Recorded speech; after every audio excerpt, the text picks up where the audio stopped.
GS paper 2020 डिस्कशनला सुरुवात करूया. मुलांचे प्रश्न येतच राहतील, मी त्यांना उत्तर नंतर पर्सनली पाठवून देईन. आपल्या चॅनलवरती तुम्हाला फोटो शेअर केलेले आहेत, त्या फोटो तुम्ही डाउनलोड करून पाहू शकता. फोटो पहा तुम्ही. मी एक्सप्लेनेशन देतोय, आपण चालू करतोय. हिस्ट्रीचं एक्सप्लेनेशन आहे.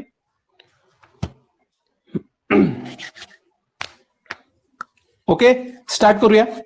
पहिला प्रश्न आहे बघा. तुम्हाला प्रश्न काय असतात, हिस्ट्री आपण खूप वाचतो पण प्रश्न वेगळेच येतात आणि सोडवायचं कसं. डिटेल एक्सप्लेनेशन तर याच्यामध्ये इतकं डिटेल काय देणार नाही प्रत्येक विषयाचा, की आपण प्रश्न कसा सोडवला पाहिजे, वाचलेल्या सोर्स मधून काय काय चेक केलं पाहिजे, प्रश्नामध्ये कोणते घटक बघायला हवेत. त्या 1-2 तासामध्ये आपण खूप वेळ असतो आपल्याला, जीएस सोडवायला काही प्रॉब्लेम नाही. मग आपण काय काय बघितलं पाहिजे आणि उत्तरापर्यंत कसं जाण्याचा प्रयत्न करावा. आता बघा, पहिला प्रश्न आहे जोड्या जुळवा. जोड्या जुळवा म्हणजे आपल्याला त्यांनी 50% पर्यंत उत्तर देण्याचा प्रयत्न, म्हणजे 50% पर्यंत ते स्वतः उत्तर तुम्हाला आणून देतात. फक्त तुम्हाला योग्य ऑप्शन टिक करायचा असतो. तुम्ही स्वतःचे ओपन करू शकता किंवा मी फोटो शेअर केलेले ती पहा. फोटो शेअर पहा.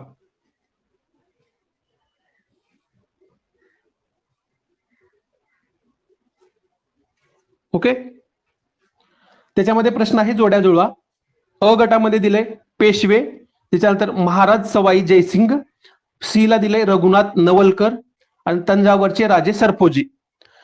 मी एक पाहिलेलं किंवा मी चेक केलेलं स्वतःला, म्हणजे मेन्स देताना किंवा पूर्व देताना, की आपण काय करतो की प्रश्न मनातल्या मनात वाचतो. थोडं काय करा, ते शब्द आहेत ना प्रश्न विचारलेले, ते पुटपुट म्हणजे वाचा जरा मनातल्या मनात, शांतच परंतु मोठ्याने वाचा मनात. की प दिसलं म्हणजे पेशवे असं करू नका, की स्वतः बोला त्या प्रश्नासोबत. मी 1-2 तरी प्रश्न असे करून सुटतात, हे मी पाहिलेलं आहे. आता पेशवे वाचा, महाराज सवाई जयसिंग पूर्ण वाचा मनात. त्यानंतर रघुनाथ नवलकर, मी असं पाहिलेलं आहे की रघुनाथ नवलकर की रघुनाथ फक्त इतकं वाचतात, नवलकर त्याचा उच्चार मनातल्या मनात पूर्ण केलेलाच नसतो. त्यानंतर तंजावरचे राजे सरफोजी असं व्यवस्थित वाचा. हे झालं एक. आणि दुसऱ्यामध्ये इंग्रजी पुस्तकांचे वाचनालय तयार केले आणि प्रयोगांसाठी प्रयोगशाळा बांधली. आता बघा, दुसरं आहे यांच्या दरबारात युरोपियन डॉक्टर आणि विद्वान होते. तिसरं आहे पोर्तुगीज राजाला पोर्तुगीज खगोलशास्त्रज्ञ पाठवण्यास सांगितले. आणि चौथं आहे इंग्रजी शिकले आणि त्या भाषेत उत्तम लिहित. आता हे काही संदर्भ तुम्हाला लागत नाहीत. पेशवे काय होते तुमचा, मला तर माझा जेवढा अभ्यास आहे त्याच्यावरनं मला समजत नाही. त्यानंतर महाराज सवाई जयसिंग यांच्याबद्दल आपण प्रत्येक पुस्तकात, स्टेट बोर्डच्या पुस्तकामध्ये तुम्हाला जे बॉक्सेस दिलेले असतात त्याच्यामध्ये आपण वाचतो. बरोबर, सगळ्यांनी मान्य करायला पाहिजे की यांच्याबद्दल आपण वाचतो. रघुनाथ नवलकर हे व्यक्तीच नवल करायची आहे, ती काय आपण इतकं नॉर्मल जो स्टुडंट आहे त्याच्या वाचनात हा व्यक्ती येणं म्हणजे दुरापास्त आहे. त्याच्यानंतर तंजावरचे राजे सरफोजी. आता राजे सरफोजी हे तरी म्हणजे विशिष्ट वाचण्यात इतके येत नाही, पण तंजावरचे राजे, तंजावर कुठं आहे हे तरी वाचण्यात येतं. ते कुठलं म्हणजे राज्य होतं, म्हणजे तंजावर कुठं आहे, केरळमध्ये राज्य होतं, हे इतकं. म्हणजे या प्रश्नातनं तुम्हाला जास्तीत जास्त वाचलेला कोणता घटक आहे, महाराज सवाई जयसिंग जे जयपूरचे राजे होते, ते प्रत्येक स्टेट बोर्डच्या पुस्तकामध्ये तुम्हाला बॉक्स दिलेलं आहे. आणि तंजावर हा प्रांत आपल्याला माहित आहे. आता तंजावर कशासाठी प्रसिद्ध आहे, केरळ. केरळमध्ये लोक कोणते आहेत, ख्रिश्चन आहेत आणि बाकीचे पण आहेत, पण तिथे इंग्रजी भाषा थोडी चांगली बोलली जाते, हे पण माहिती आहे आपल्यापेक्षा. म्हणजे भारतात सगळ्यात जास्त इंग्रजी चांगली कुठले बोलतात तर केरळचे लोक, आपण असं ट्रिक लावू शकतो. आणि दुसरा आहे महाराज सवाई जयसिंग. सवाई जयसिंग हा खगोलाचा चांगला अभ्यासक होता, सगळ्या पुस्तकामध्ये दिलेला आहे स्टेट बोर्डच्या. त्यानंतर त्याने जंतर मंतर, त्याच्यानंतर दुर्बीण बनवली होती, त्यानंतर कॅलेंडर बनवलं होतं त्यानं स्वतःचं, हे आपण वाचलेलं आहे. मग तुम्ही अगोदर काय केलं पाहिजे की सवाई जयसिंग आणि ह्या 4 ऑप्शन पैकी खगोलशास्त्रावरती एकच दिलेला आहे. जे खगोलशास्त्र आणि महाराज जयसिंग यांचा संदर्भ लागतो, म्हणजे बी ला 3. मग बी ला 3 असलेलं कोणतं ऑप्शन आहे, बी ला 3 असलेलं कोणतं ऑप्शन आहे बघा. पहिल्या ऑप्शन मध्ये बी ला 2 आहे, येणार नाही. दुसऱ्या ऑप्शन मध्ये बी ला 3 आहे, येऊ शकतं. तिसऱ्या ऑप्शन मध्ये बी ला 2 आहे, येणार नाही. चौथ्या ऑप्शन मध्ये बी ला 1 आहे, येणार नाही. म्हणजे तुम्हाला एक स्टेट बोर्डच्या पुस्तकात आहे सवाई जयसिंग याच्याबद्दल माहिती दिलेली आहे, त्याच्यावरनं तुमचा प्रश्न सुटतो. म्हणजे तुम्हाला याच्या व्यतिरिक्त म्हणजे आपण असं म्हणजे हे करणार नाही की स्टेट बोर्डच्या पुस्तकातनं तुमचे कव्हर होतात का, आणि सगळे पुस्तकं भले मोठे पुस्तकही वाचून तुमचं काय की उत्तर येतात का, ते महत्वाचं नाही हिस्ट्रीला किंवा कोणत्याही विषयाला, की तुम्हाला तो विषय किती समजलेला आहे, बरोबर, किंवा त्याचे तुम्ही किती लक्षात ठेवता, व्यक्ती कशा लक्षात ठेवता. तुम्ही जर मध्ययुगीन भारताचा इतिहास अभ्यासाय घेतला ना, तर सगळ्यात म्हणजे पॉइंट्स आणि प्रश्न विचारलेला कोणता घटक आहे, महाराज सवाई जयसिंग. म्हणजे 2015ला विचारलंय, 17ला विचारलंय, यांच्यावरती प्रश्न आलेलेच आहेत. दुर्बीन, जंतर मंतर, कुठं जंतर मंतर बसवलं, याच्यावरती प्रश्न आलेले आहेत ना. मग तो व्यक्ती आपल्याला माहित आहे आणि त्याच्यावरतीच आपण एक म्हणजे त्याच्यावरती हा प्रश्न सुटू शकतो. जे वेगळं तयार करण्याची आवश्यक नाही, तिथंच तुम्हाला दिलेलं आहे, ती जोडी लावा आणि तुम्ही उत्तर काढू शकता. आता आणखी पण आहे बघा, दुसरं शब्द सुद्धा तुम्हाला जोडता येतील. तंजावरचे राजे सरफोजी इंग्रजी पुस्तकाचे वाचनालय तयार केले आणि विज्ञानातील प्रयोगशाळा, असे वाक्य तयार होतात ते. परंतु इथं आपल्याला वाक्य तयार करायचे नाही, जी माहिती आहे त्याच्यावरती कसं आपण प्रश्न सोडवू शकतो याच्याबद्दल डिस्कशन आहे. जे मी कसं सोडवतो ते सांगितलं, किंवा तुम्ही किंवा कोणतेही लोक कसे सोडवतात किंवा कसं सोडवायला हवं ते आपण इथं चर्चा करतोय, बरोबर. त्यानंतर पुढचा प्रश्न बघा, खालीलपैकी कोणते सुलतान सय्यद घराण्यातील होते. आता अगोदर प्रश्न पडला पाहिजे की मध्ययुगीन भारतातलं तुम्हाला सय्यद घराणं माहित आहे का. तुम्हाला काय काय माहित असायला हवं. इथे एक छोट मी हे लिहिले बघा, दिल्ली सल्तनत, त्याच्यावरती 3 व्यक्तींचे नावं लिहिलेत. दिल्ली सल्तनत मध्ये 5 व्यक्तींचे 5 घराण्यांची नावं लिहिलेत आणि त्याच्या खाली मुघल हा शब्द लिहिलेला आहे. म्हणजे तुम्हाला मध्ययुगीन भारत म्हणलं की दिल्लीची सल्तनत, त्याच्यामधले इम्पॉर्टंट व्यक्ती, मुघल त्यांची इम्पॉर्टंट थोडी थोडी माहिती, आणि दिल्ली सल्तनतच्या अगोदरचे 3 व्यक्ती आणि त्याच्यासोबत झालेले युद्ध, आणि या मध्ययुगीन काळातले भारतातील विजयनगर असेल आणि बहामनी असेल, ह्या सत्ता यांच्याबद्दल माहिती असावी. त्याच्या व्यतिरिक्त जास्त अभ्यास करायचा नाही. नॉर्मल तुम्हाला म्हणजे बर्ड व्ह्यू वरतून एक कमांड यायला हवी मध्ययुगीन भारतावरती, प्राचीन भारतावरती, मग त्याच्यावरती तुम्ही प्रश्न सोडवू शकता. आता बघा, एक, खालीलपैकी कोणते सुलतान सय्यद घराण्यातील होते, हा प्रश्न विचारलेला आहे. खिज्र खान, त्याच्यानंतर मुबारक शहा, मोहम्मद शहा, अलाउद्दीन अलम शहा. आता खिज्र खान हा तर त्या संस्थापक व्यक्तीमधला व्यक्ती आहे. आता लक्षात असू द्या, अशा प्रश्न कसा सोडवायचा, मी कसं सोडवतो, ज्या वेळेस मला ह्या प्रश्नामधलं जे अ ब क ए बी सी डी याच्यातला 100% व्यक्ती माहित नाहीये, म्हणजे याच्यामध्ये जर दिलं असतं अलाउद्दीन खिलजी, तर मला समजलं असतं अलाउद्दीन खिलजी हा खिलजी वंशातला आहे, तो सय्यद वंशातला नाही, तो मी काढला असता. जे मी वाचलेलं आहे बलबन असेल, हा इथे येणार नाही सय्यद वंशामध्ये, तो गुलाम वंशामधला आहे. हे जे वाचण्यातले शब्द आहेत ते जर ऑप्शन मध्ये असतील तर त्यांच्या पुढे मी विशिष्ट नाव लिहिलं असतं की बलबन गुलाम वंशाचा आहे, अल्लाउद्दीन खिलजी खिलजी वंशाचा आहे, किंवा तुगलकामधला एखादा व्यक्ती आला असेल ते तुगलक लिहिलं असतं. पण हे 4 व्यक्ती आहेत ती मी माझ्या वाचनातले नाही. मी जोपर्यंत 100% मला माहित होत नाही की हे ऑप्शन नाहीच, तोपर्यंत आयोगानं दिलेली जी इन्फॉर्मेशन आहे ती योग्यच समजायची असते. आयोग आपल्याला चुकवायसाठी बसलेला नाही. ज्यावेळेस तुम्ही टेस्ट सिरीज सोडवता आणि आयोगाचे पेपर सोडवता, याच्यामध्ये फरक इथेच पडतो की आयोग तुम्हाला चुकवायसाठी बसलेलं नसतं, की आयोग तुम्हाला इन्फॉर्मेशन विचारतं, माहिती विचारतं, तुम्हाला चेक करतं, आणि टेस्ट सिरीज वाले तुम्हाला चुकवायसाठी बसलेले असतात. म्हणजे टेस्ट सिरीज काय करतात, मी चुकवतो कसं हे बघतात. त्याच्यामुळं जोपर्यंत तुम्हाला 100% कोणताच ऑप्शन म्हणजे चूक आहे हे माहित नाही, तोपर्यंत तो बरोबरच असतो. तुम्हाला ज्यावेळेस समजेल की हे 100% चूक दिलेलं आहे त्यावेळेसच ते चूक असतं, त्याच्या व्यतिरिक्त ते ऑप्शन बरोबरच असतं. मग याच्यावरती तुम्ही हे 4 ऑप्शन टिक करायला हवं. त्याच्यानंतर मग तुम्ही मध्ययुगीन भारताचा जो साईडला तुम्हाला एक छोटे 7-8 शब्दामध्ये लिहिलेला आहे ते पाठांतर असायला हवं, त्याचा फ्लो चार्ट तुम्हाला असावा. मध्ययुगीन भारताची सुरुवातच मोहम्मद बिन कासिम याच्या आक्रमणाने होते. म्हणजे भारतात आलेला पहिला मुस्लिम आक्रमक कोण, मोहम्मद बिन कासिम. 712 712 मी समोर लिहिलेलं आहे. त्यानंतर पुढचा व्यक्ती कोण आहे, तर पुढचा आहे गजनीचा मोहम्मद. तिच्या समोर एक शब्द लिहिलाय बघा,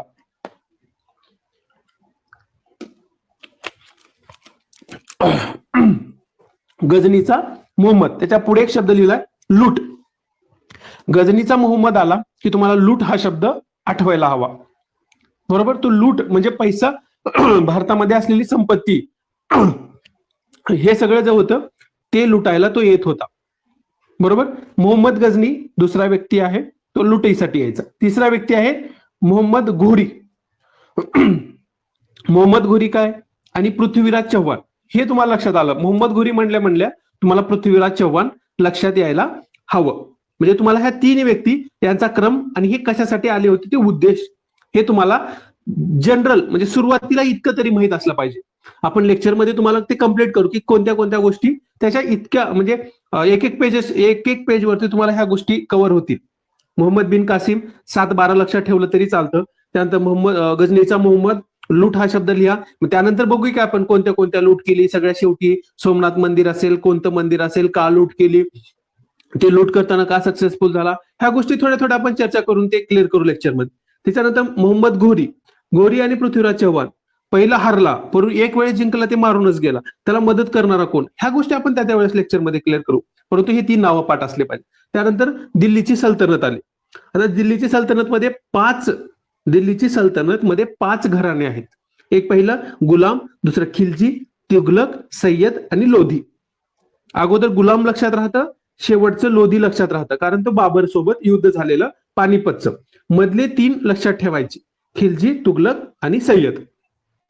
हे 5 घराणे लक्षात ठेवा. मधले आपण व्यक्ती ज्या ज्या महत्वाच्या आहेत, जे शब्द महत्वाचे आहेत ते नोट्समध्ये आणि लेक्चरमध्ये क्लिअर करू. मुघल घराणं, मुघलाबद्दल पुढे एक प्रश्न आलाय, त्याच्यामध्ये आपण काय काय लक्षात ठेवायला हवं येतं. हे झालं तुमचं हा उत्तर कसा सोडवायचा. त्याच्यानंतर पुढचं बघा 3 नंबरचं. 3 नंबरचं आहे,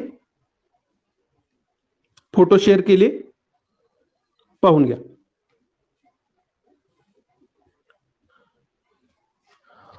3 नंबरचा प्रश्न आहे, पहा.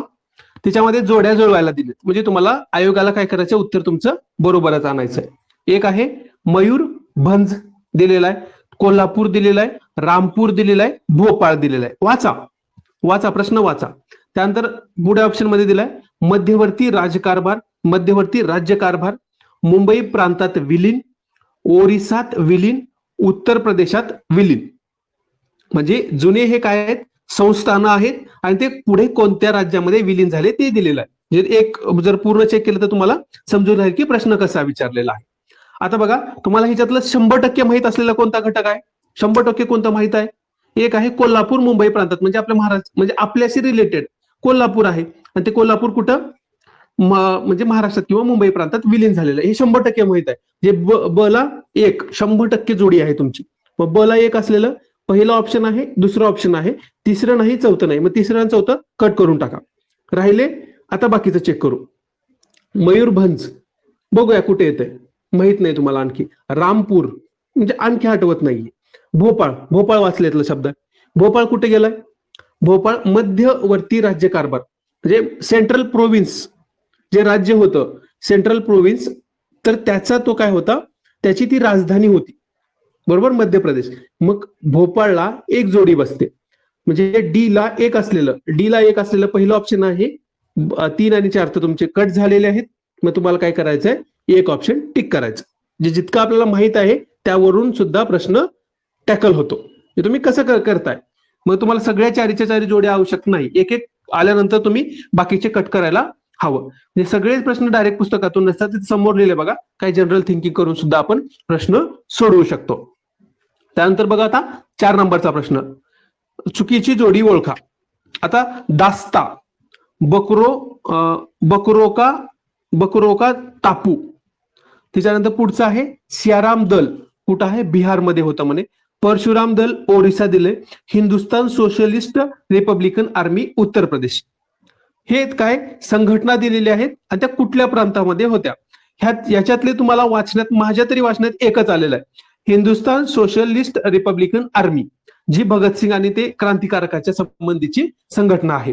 मग ते आता कसा प्रश्न सोडवायचा, की तुम्हाला माहित असलेली कोणती आहे, हिंदुस्थान सोशलिस्ट रिपब्लिकन आर्मी, ही उत्तर प्रदेश, म्हणजे त्याच भागामध्ये काय आंदोलन होतं, म्हणजे ते सशस्त्र लढे वगैरे व्हायचे, त्यामुळं 4 तरी तुम्ही ऑप्शन टिक करणार नाही.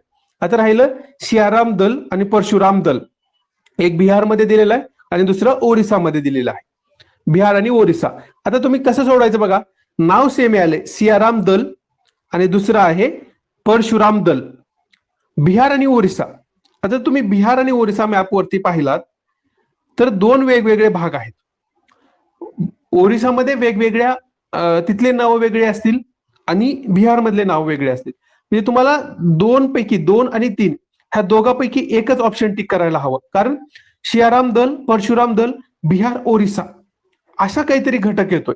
म्हणजे 2 आणि 3 ह्या 2 पैकी एक ऑप्शन टिक करायला हवं. मलाही त्यावेळेस हा प्रश्न आलेला नव्हता, परंतु मी ह्या 2 पैकी एक ऑप्शन करणार. म्हणजे तुम्ही 2 तरी टिक करायला हवं, 3 तरी, म्हणजे एकाच सारखी नावं दिसणारे वेगवेगळ्या प्रांतात कशाला, ते एकाच भागात असायला हवेत म्हणून. त्यासोबत तुम्हाला काय माहित असायला हवं हे साईडला लिहून ठेवलंय बघा. एक, हिंदुस्थान सोशलिस्ट रिपब्लिकन आर्मी, जे 1928 ला दिल्ली येथे स्थापन झालेली होती. भगतसिंग चंद्रशेखर त्याचे संबंधित होते. त्यानंतर हिंदुस्थान रिपब्लिकन आर्मी 1924 ला स्थापन झालेली होती, कानपूरला स्थापन झालेली आहे, तिथे 28 चुकून झालंय, आणि ते काकोरी कटाशी संबंधित आहेत, तेही क्रांतिकारकच आहेत. बरोबर, क्रांतिकारकाशी संबंधित आहे. म्हणजे हा प्रश्न कसा सोडवायला हवा हे तुम्हाला सांगितलं. 2 आणि 3 पैकी तुमचा ऑप्शन टिक करायला हवा. इथपर्यंत तुम्ही जाऊ शकता. 1 आणि 4 टिक करणं म्हणजे तुम्ही स्वतःला फासावर चढवता असं होतं. तुम्ही 2 आणि 3 पैकी टिक करायला हवं.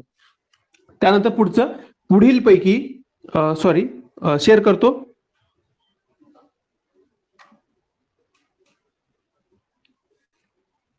बघा, पुढील पैकी कोणत्या स्त्रियांनी स्त्री वर्गाला स्वातंत्र्यासाठीचा अहिंसक लढा लढण्यास उद्युक्त केले होते.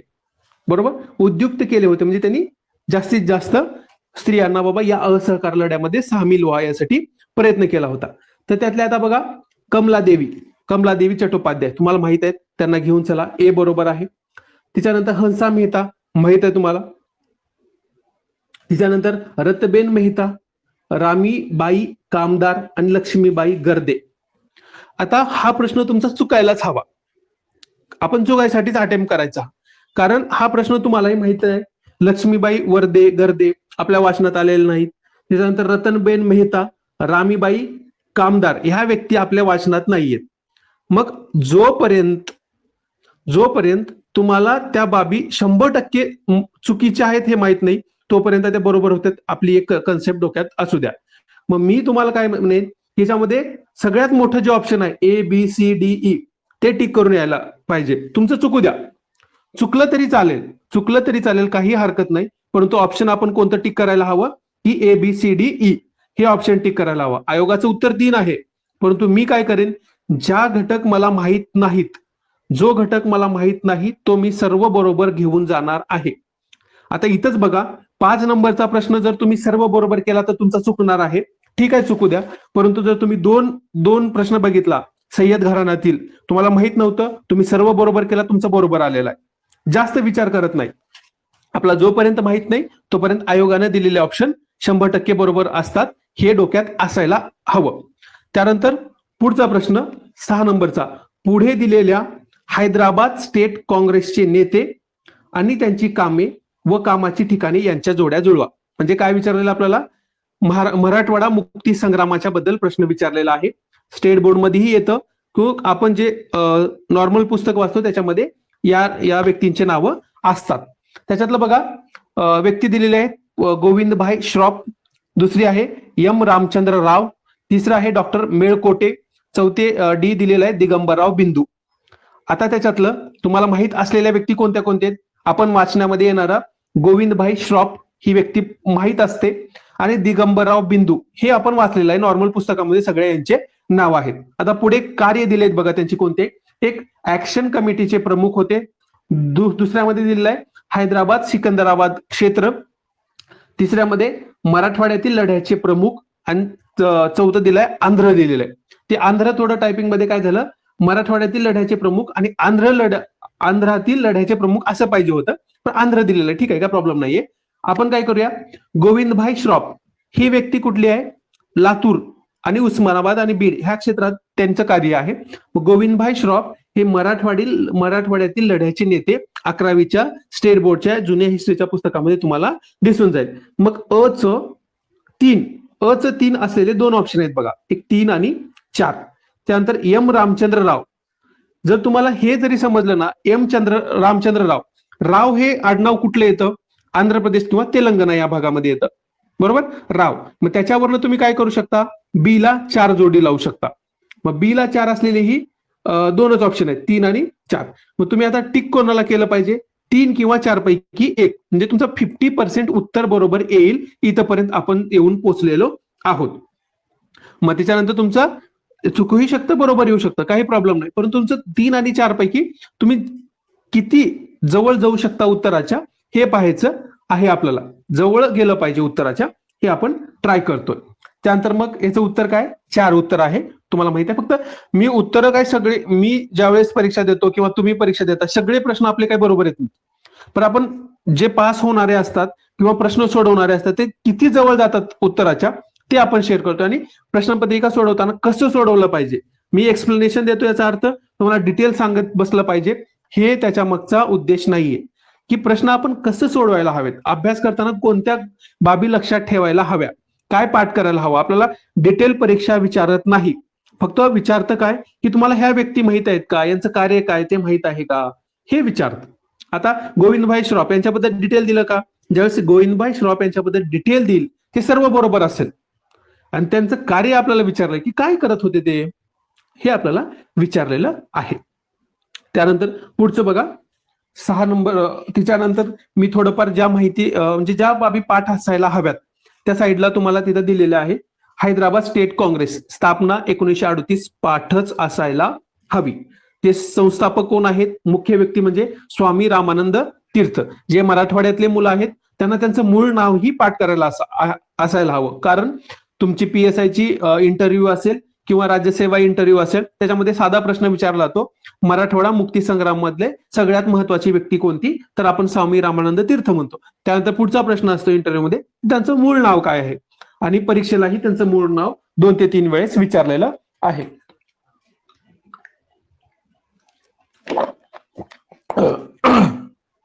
त्यांचं मूळ नाव काय, तर व्यंकटेश खेडगेकर.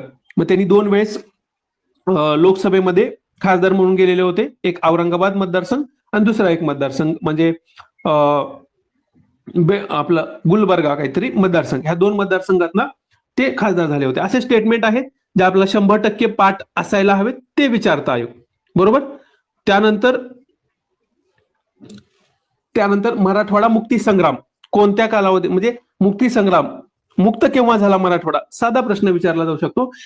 पोलीस ऍक्शन केव्हा चालू झाली, सरकारने त्यांना कधी ऍड करून घेतलं, तर 13 सप्टेंबर 1948 ते 17 सप्टेंबर 1948 या कालावधीमध्ये ती लढाई झाली होती आणि भारतामध्ये 17 सप्टेंबर 1948 ला ऍड झालं, हे पाठ असायला हवं. त्यानंतर 17 सप्टेंबर 1948 म्हणजे 17 सप्टेंबर माननीय पंतप्रधान यांचाही बर्थडे असतो 17 सप्टेंबर या दिवशी, आणि मराठवाड्यामध्ये मराठवाडा मुक्ती संग्राम दिनही साजरा केला जातो.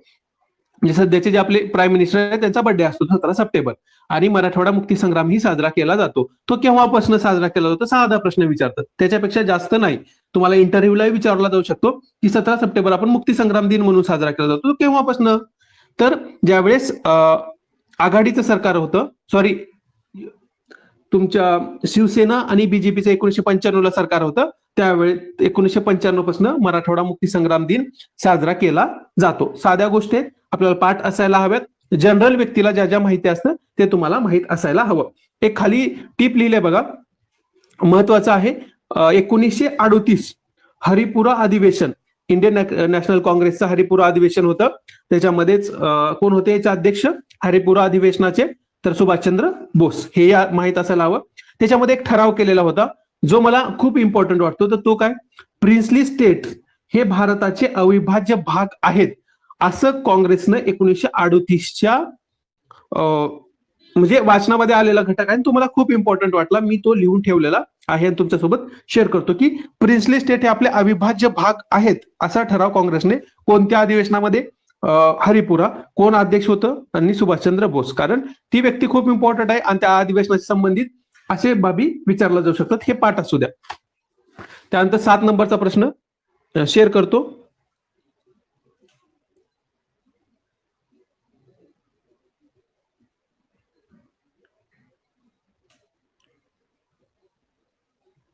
हा प्रश्न पहा.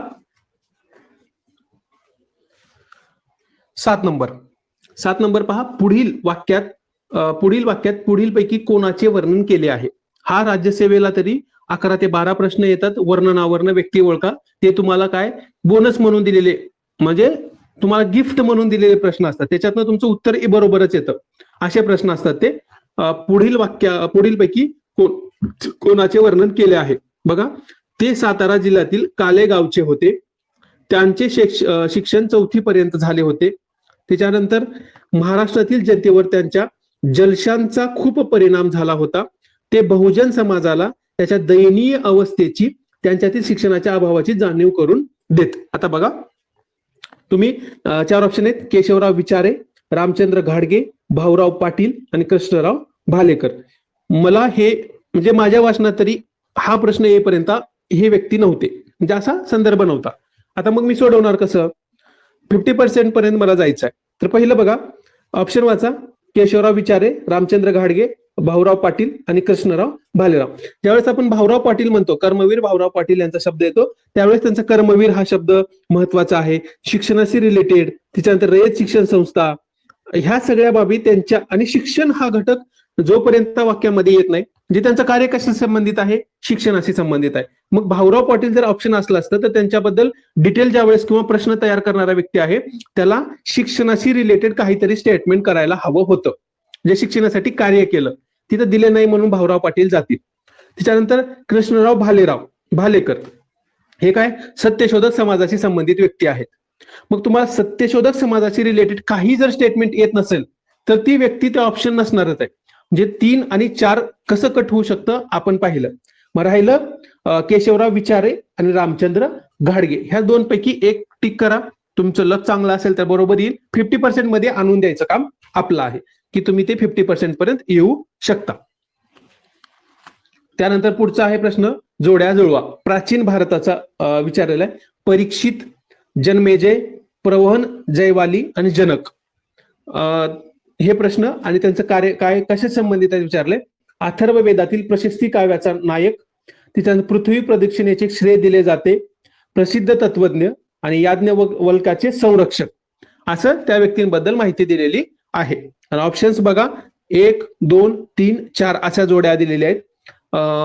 तुम्ही जर एक म्हणजे गावाकडची प्रार्थना वगैरे ऐकली असेल गावामध्ये, तर जन्मेजय म्हणजे जे प्रार्थना असतात ना, पूजा वगैरे करतात, त्याची प्रार्थना असते, आरती म्हणतात, तर त्याच्यामध्ये जन्मेजयाबद्दल उच्चारलं जातं जर व्यवस्थित आपण ऐकलेले असेल तर. जन्मेजय काय पहिला व्यक्ती जो पुराणातला की ज्यांनी पृथ्वीची प्रदक्षिणा घातली असं म्हणलं जातं. मग त्याच्यावरनंही तुम्ही हे लक्षात ठेवू शकता, येऊ शकतं. हे पूर्ण कसं आहे, बाउन्स आहे प्रश्न, बाउन्सर आहे. त्या बाउन्सरवरती तुम्हाला 6 ही जाऊ शकतं, तुम्ही आउट होऊ शकता किंवा सोडून द्यायचं, हे तुम्हाला ठरवायचं आहे. असे प्रश्न म्हणजे जे 130-35 मार्क येतात ना जीएसला, त्यावेळेस काय होतं, त्यांच्या हे प्रश्न बरोबर आलेले असतात.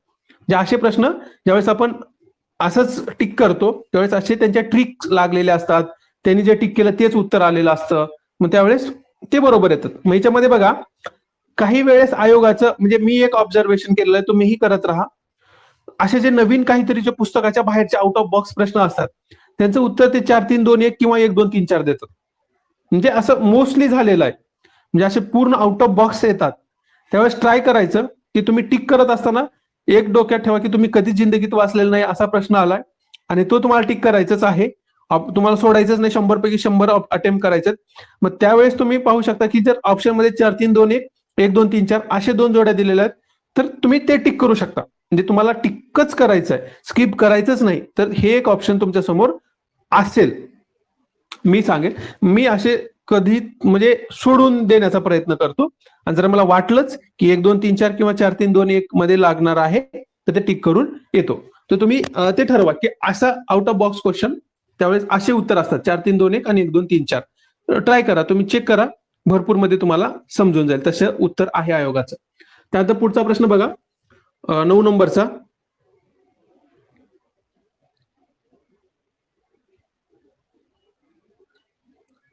नऊ नंबरचा पहा.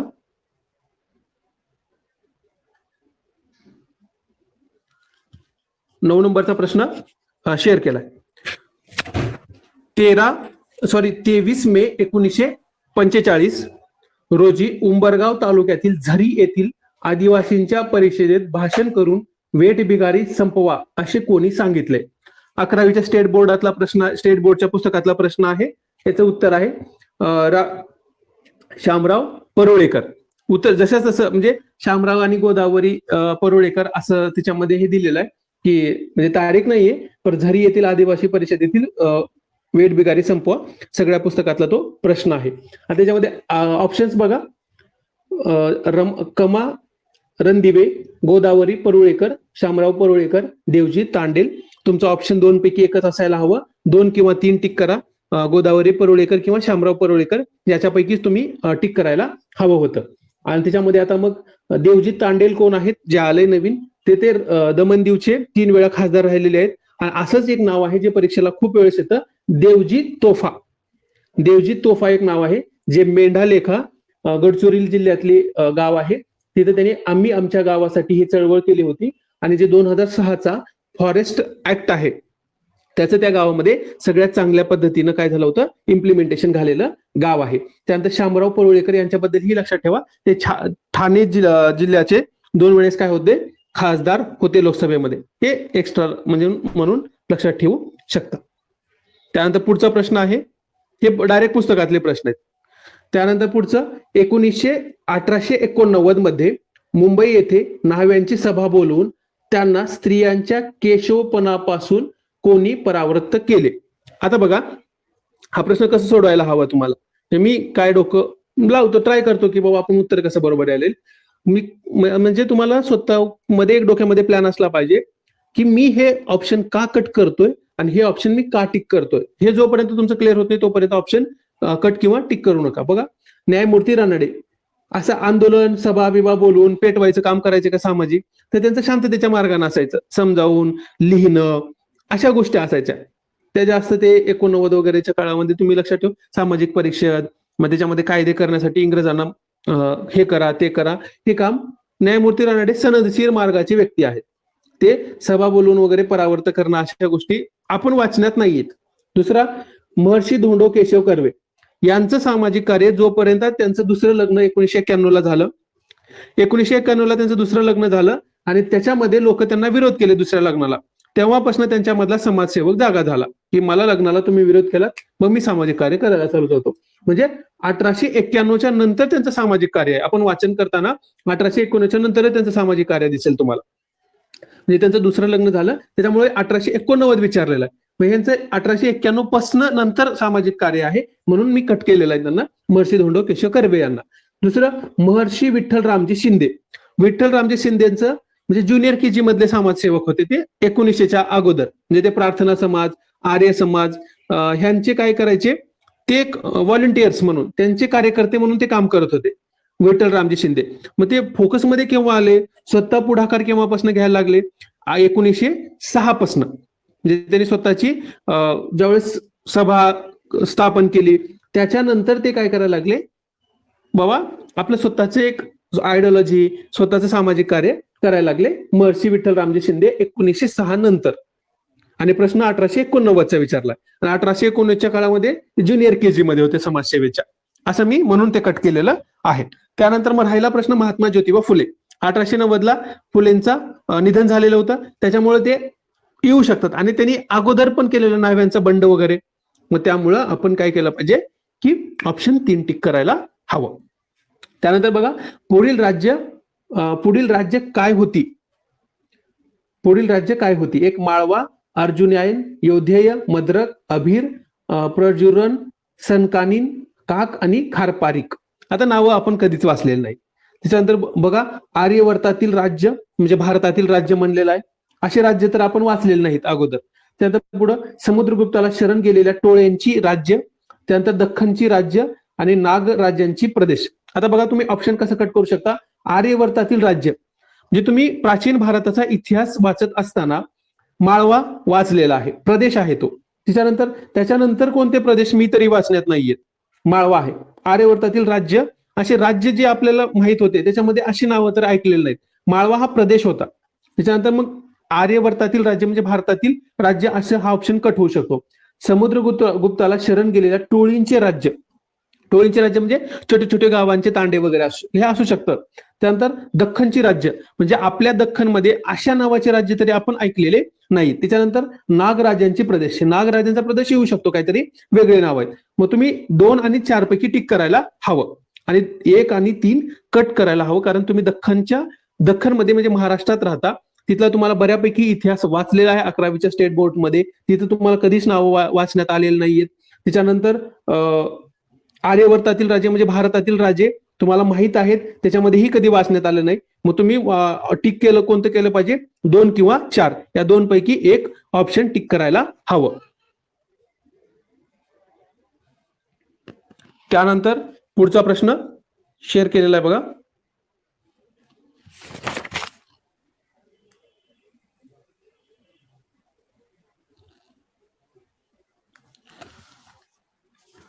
पुढचा प्रश्न शेअर केलाय, डाउनलोड करून घ्या फोटो.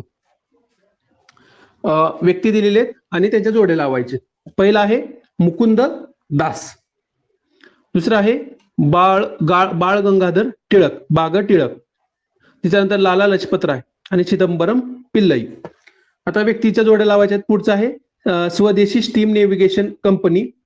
त्यानंतर परदेशातील साखरेच्या वापराविरोधात स्वदेशी चळवळ. त्यानंतर पुढचं आहे मुंबईच्या गिरणी मालकांनी माफक दरात धोत्रे पुरवावेत अशी विनंती.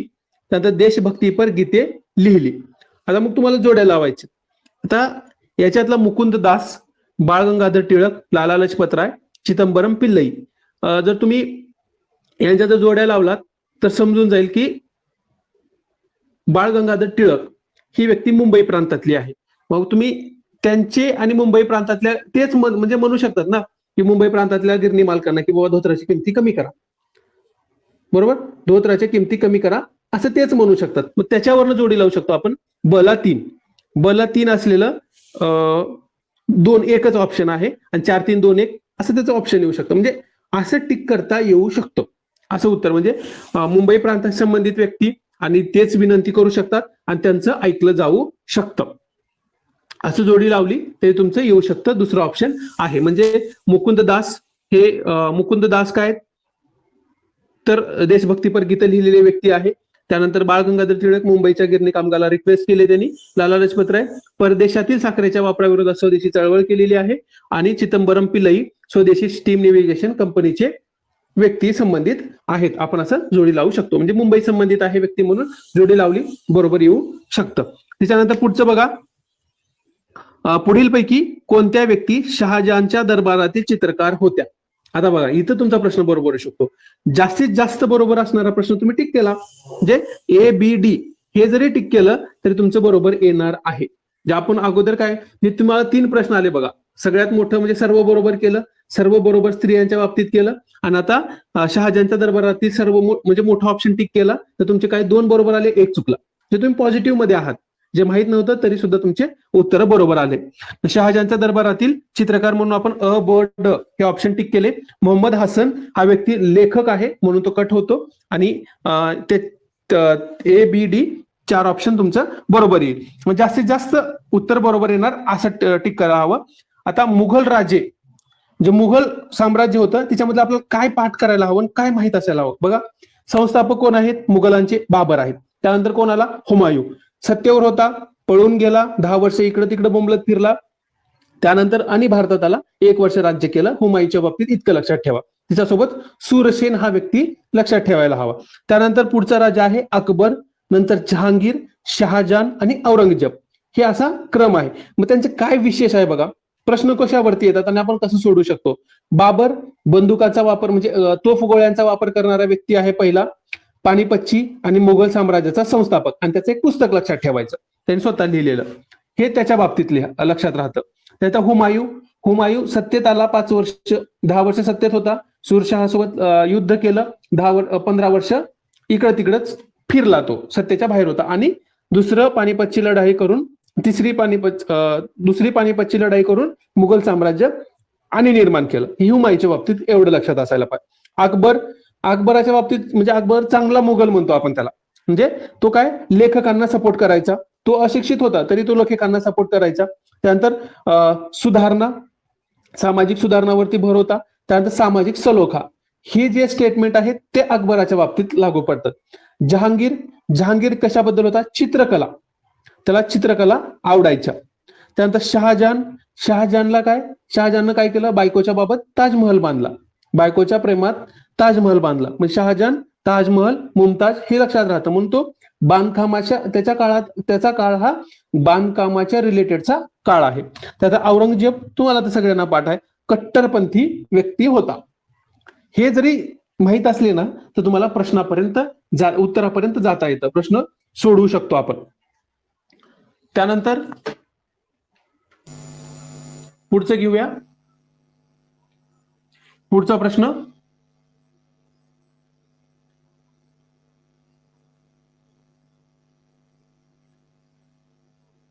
एक मिनिट. पुढचा प्रश्न पाठवला, फोटो पाहून घ्या.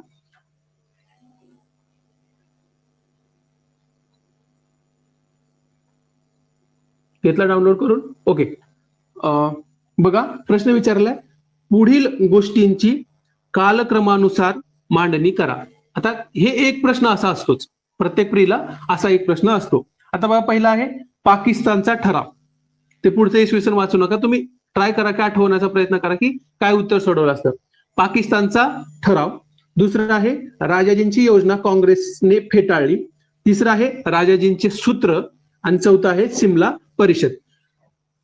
एक आवडणारा परीक्षेला पाठ, म्हणजे तुम्ही ज्यावेळेस हिस्ट्रीचा अभ्यास करता किंवा हिस्ट्रीमध्ये तुम्हाला कधी म्हणजे ज्यावेळेस सनावळ्यांचा प्रॉब्लेम येतो आणि आयोगाला सनावळ्या असे क्रमाने मांडा, हे कुठला पॉइंट आवडतो तर 1940 ते 1947 हा जो कालखंड आहे ना, याच्यामध्ये घडलेल्या सगळ्यात जास्त घटना घडलेल्या आहेत. आणि कालानुक्रमे मांडणी करा म्हणलं की आयोगाला हाच कालावधी आठवतो आणि याच्यावरतीच आयोग विचारतं. त्याच्यामुळं एका पेजवरती या कालावधीत झालेले घटनाक्रम लिहून ठेवा. लेक्चरमध्ये ते देईनच तुम्हाला की काय ते कसा फ्लो चार्ट ठेवला पाहिजे. हा एक घटक. आणि दुसरा आहे सविनय कायदेभंगामध्ये चा कालावधी प्लस त्याच्यामध्ये झालेल्या गोलमेज परिषदा, त्याच्यात झालेले इव्हेंट आहेत ना ती 3 वर्षांचे, आणि हा 5-7 वर्षांचा कालावधी. हा कालावधी तुम्ही कालानुक्रमे मांडून ठेवा, त्याच्याबद्दल डिटेल लिहू नका. याच्यानंतर ही घटना घडली म्हणजे गांधीजींनी लक्षात ठेवा 1928चं अधिवेशन झालं, त्याच्यानंतर मग कमिटी बसली, त्याच्यानंतर मग घटना तयार झाली, त्यानंतर गोलमेज परिषदा, त्यानंतर सविनय कायदेभंग, पहिली दुसरी ते करार, आयर्विन गांधीन करार, असे आयोगाला आवडणारा पार्ट आहे. त्यांना ते खूप आवडतं. आणि त्याच्यानंतर 1940 ते 1947 या कालावधीमधल्या घटनांचा कालानुसार मांडणी करा, हे खूप त्यांना आवडतं विचारायला. बरोबर. मग त्याच्यामुळं या 2 बाबी लक्षात ठेवा. आता याचं उत्तर कसं काढणार बघा. पहिलं पाकिस्तानचा ठराव. पाकिस्तानचा ठराव केव्हा मांडलेला आहे तर 1940च्या लाहोर अधिवेशनामध्ये पाकिस्तानचा ठराव मांडलेला होता, तुम्हाला माहित आहे. मग त्याच्या टिक करून ठेवा, म्हणजे तुम्ही प्रश्न जेव्हा सोडवता परीक्षेमध्ये तिथे लक्षात ठेवा की 1940 पाकिस्तानचा ठराव, ते लिहिलं. त्यानंतर राजाजींची योजना काँग्रेसने फेटाळली, माहित नाही, काहीच करू नका. राजाजींचे सूत्र फिक्स डेट माहित नाही, काहीच करू नका. त्यानंतर शिमला परिषद माहित आहे 1945 ला, ज्यावेळेस काँग्रेसचे लोक म्हणजे चलेजाव आंदोलन चालू झालं 42 ला.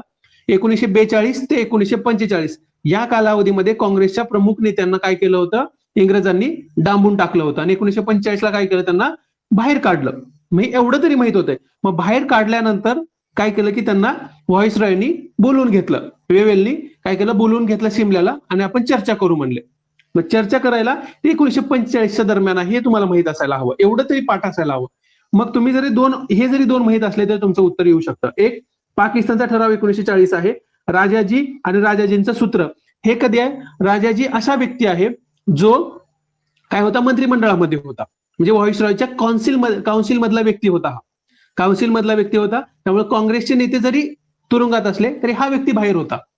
हा व्यक्ती बाहेर होता, म्हणजे राजाजी हे व्यक्ती बाहेर होते, त्याच्यामुळे ते असे सूत्र देणं, काँग्रेसचे सूत्र देणं, म्हणजे लीग आणि काँग्रेस याच्यामध्ये वाटाघाटी करण्याचा प्रयत्न करत होते 42 ते 45 या कालावधीमध्ये. म्हणजे राजाजींचं योजना आणि राजाजींचं सूत्र हे 42 ते 45 या दरम्यानचं आहे. मग तुम्हाला काय माहित झालं, पाकिस्तानचा ठराव 100% माहित आहे, म्हणजे 40चा, आणि सिमला परिषद 1945ची आहे.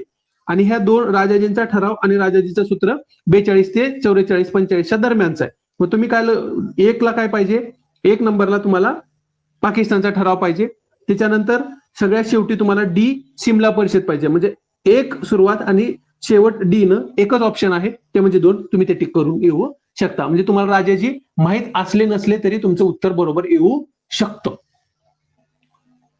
त्यानंतर पुढचं बघा, त्यानंतर पुढे आहे 15वा प्रश्न हिस्ट्रीचा. इसवी सन 75 मध्ये डॅश डॅश यांनी भारतातील निर्यातीचा संदर्भ असलेला नॅचरल हिस्ट्री हा ग्रंथ लिहिला. नॅचरल हिस्ट्री हा ग्रंथ कोणी लिहिला, हा साधा साधा प्रश्न विचारलेला आहे. स्टेट बोर्ड मध्ये याचा संदर्भ आहे. स्टेट बोर्ड मध्ये हे वाक्य होतं. आता बघा ऑप्शन मध्ये प्लिनी, हेरोडॉटस, मेगस्थनीस आणि पेरिप्लस. आता तुम्ही एक एक ऑप्शन काढायला हवं.